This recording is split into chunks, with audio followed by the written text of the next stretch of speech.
हाय गाते को सानाम को जोहार गे तेहना लाइव वीडियो रे सानाम को सगुन दारा पे और अड़ी दिन पर लाइव हेज हुई कना और तेमा मन ले वीडियो ले आड़ा ले गया पासे पे नेल काता बना अनि बेला हो ओई 6 बजे जखन मीटन वीडियो हाँ अपलोड हुई लेना आदो ओना ना थोड़ा प्रॉब्लम हुई कान खातिर ते ओना वीडियो दो हाँ बांग पब्लिश बांग हुई कना आदो ओना खातिर ते तेहिन दो लाइव रे हेज हुई कना आदो देला जतो सानाम को हजू ताबन पे निया लाइव वीडियो रे जोड़ा ताउन पे और आपे जहां लेकना कुकली तहन तापे खाय से जहां लेकना कथा तहन तापे खाय कमेंट तलाते कुली दाड़ी ताबुना पे साथे आपे साव रोड से गल्प से मने रिया जहां कथा मेना कदा जाते ओना भाग दाड़ी आई से आपे साइन शेयर दाड़ी आई आदो ओना लगे तिगे तिहिना लाइव वीडियो रे हेज हुई कना आदो हा लई ताबुन पे जतो हर हेज कते और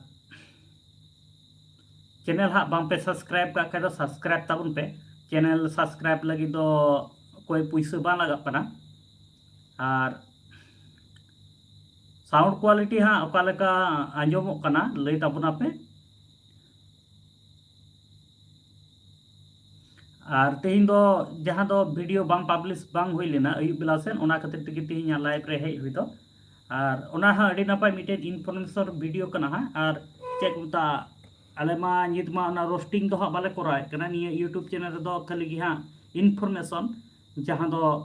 आबो समाज तला रे से आरो आदार्स जहां तिना गी घटना को हेना कदा ओना को इदी कते गे निया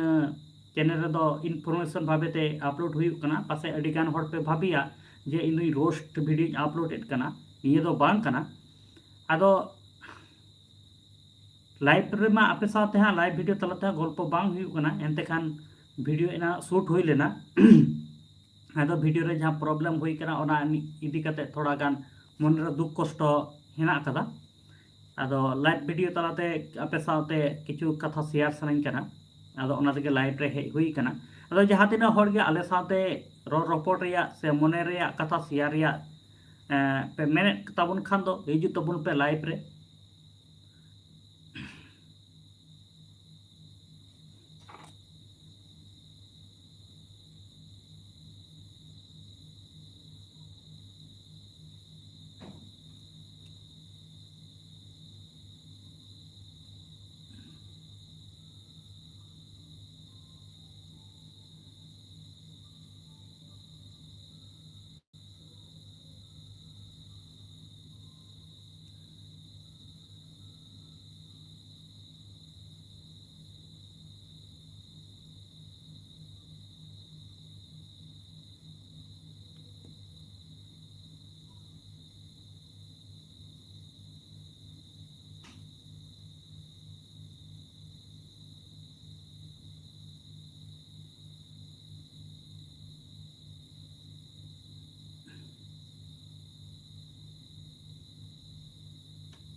और तेहिना लाइव वीडियो दो अड़ी घड़ी दो बांग तहना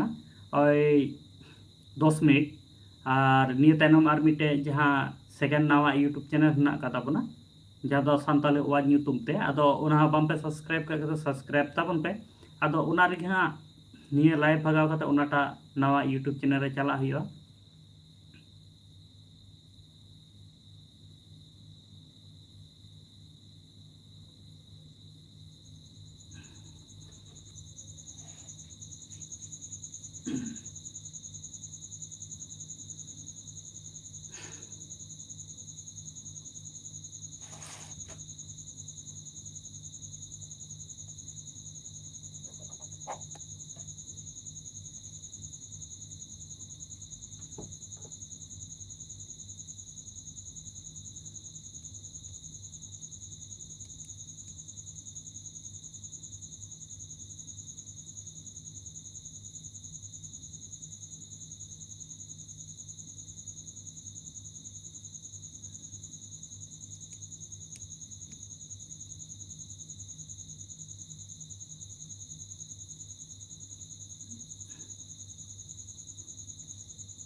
Banyak orang yang